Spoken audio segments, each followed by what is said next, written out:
The General Attorney's Office of the nation submitted a statement of objections to the ex-governor of San Andres, Ronald Hosni Haller, for possible irregularities in the celebration of an association agreement for 2,070 million pesos.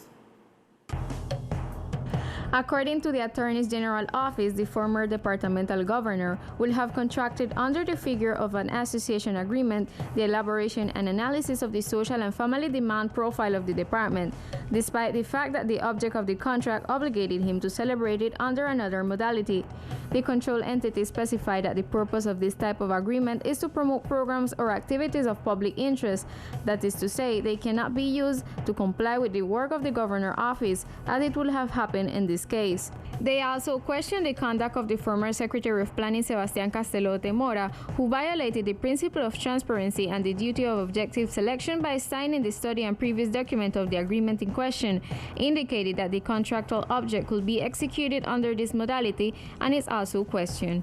The Attorney General Office provisionally qualified the alleged disciplinary misconduct as a serious as willful offense.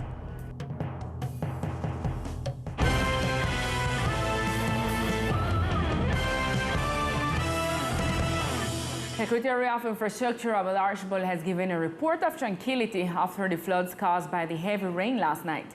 According to the Secretary, the pumping in critical areas would advance early in the morning. Los canales de drenaje de agua de lluvia son insuficientes.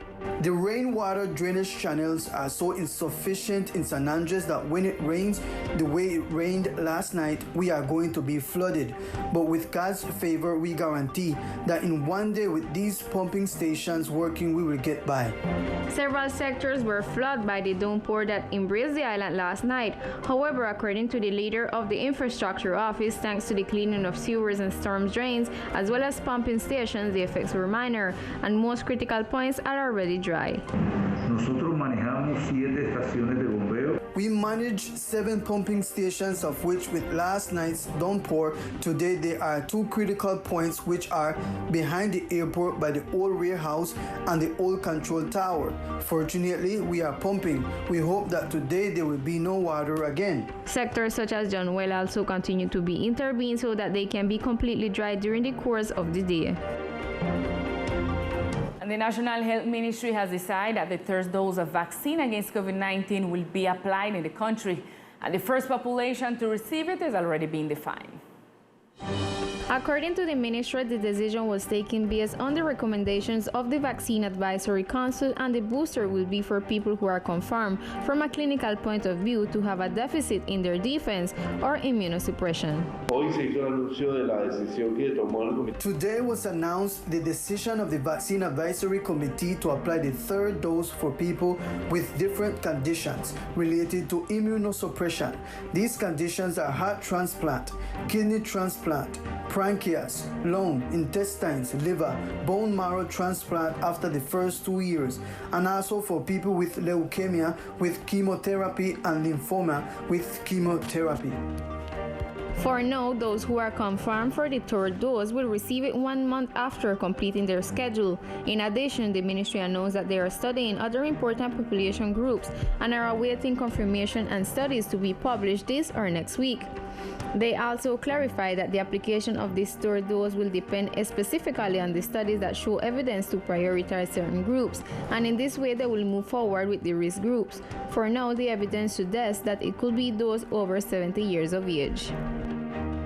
And we continue with the overview of the COVID-19 situation in our department. Once again, the archipelago of San Andres, Providence, and Caclina registered no new infections or death due to COVID-19, according to the daily report of the National Health Institute as of August 22nd of 2021. The islands continue with 6,794 positive cases since the beginning of the pandemic. However, the PRAS strategy continues to be developed in the different sectors of the island. Tomorrow, health personnel will be in the Cove sector, Wednesday in Tom Hooker, Thursday in Schooner Bight, Friday in Elsie Bar, Saturday in South End, and Blowing Hole. In the same way, the application of the doses against the coronavirus is continuing at the State Social Company. To date, 75,092 people have been vaccinated. And in order for students of the islands to learn more about the traditions of the Raizal people and the environmental value of the archipelago, The Carolina Corporation trained a group of teachers to transmit this knowledge to their students. The Environmental Corporation Carolina trained 16 science teachers from different official institutions of the department on the RISAL curriculum. This program seeks to introduce topics related to the fauna and traditions of the islands. This is a process that has been underway since 2018, in which the entire implementation of the RISAL Heritage Curriculum is in progress. It is a joint work with the Ministry of the Environment, the Education Secretariat, Carolina, and the Orpha Foundation. What we have been doing these last days are the on-site training, reactivating the in-person trainings with all the biosecurity measures with our teachers to see the degree of implementation of the curriculum.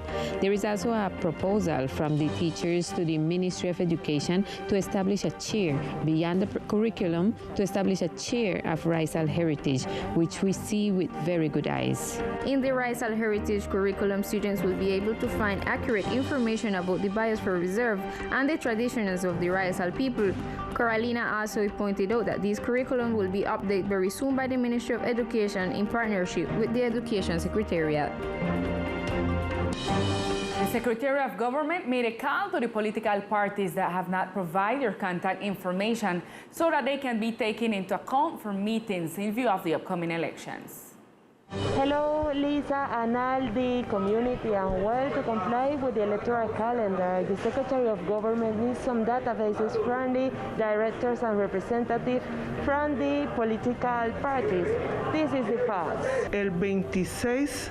On August 26, in the Alejandro Rankin Room, we are going to have a meeting with the political parties, with their directors and the Electoral Committee to provide them with the necessary information regarding the elections to be held in March 2022. For this reason, the Tourism Secretariat is requesting information from the directors of political parties to send us their contact information, email, physical address, telephone number, name, and which political parties they represent to gobierno@sanandres.gov.co. Okay, Lisa, and all the community from San Andres and Providence, that's all information for now for Teleislas. Gisela Livingston, have a good day. A call led by the Ministry of Science in conjunction with the Departmental Secretariat of Tourism will be available for those wishing to develop projects of scientific and sustainable tourism. The Tourism Office gives further information. We want to invite the whole community to look for differential tourism alternatives. In this sense, there is an important call by the Ministry of Science that seeks to support this type of differential tourism, to which we want to contribute to the department with new and productive projects where they will be able to acquire 485 million pesos. The Secretary of Tourism also explained what kind of projects could work to participate in the call for proposals. The scientific theme is because the projects should delve into innovative topics and stand out for having a lot of information. Then, in that sense, our proposals that have in the orange economy involving the care and exploitation of tourist destinations from the beginning to the end of them. The call will be available until next Friday, September 3rd at 4 p.m. and you can register on the Ministry of Science platforms and the government page. Now let's learn about other events that are making news today in our brief news sections.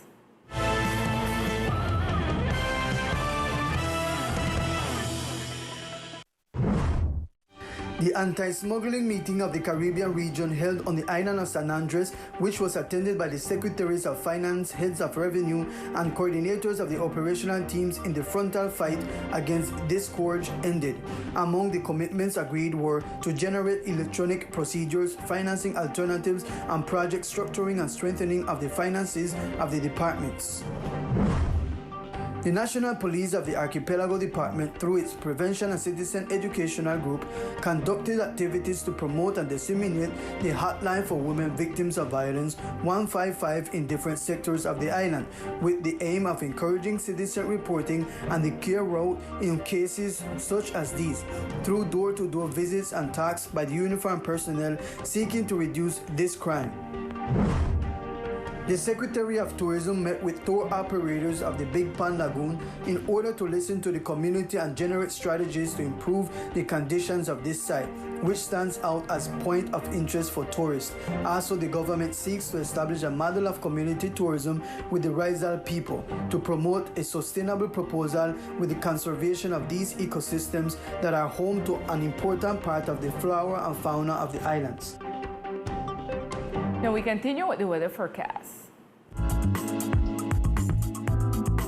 The weather forecast for today, August 23rd, in the coastal area of Archipelago, the sky is mainly cloudy.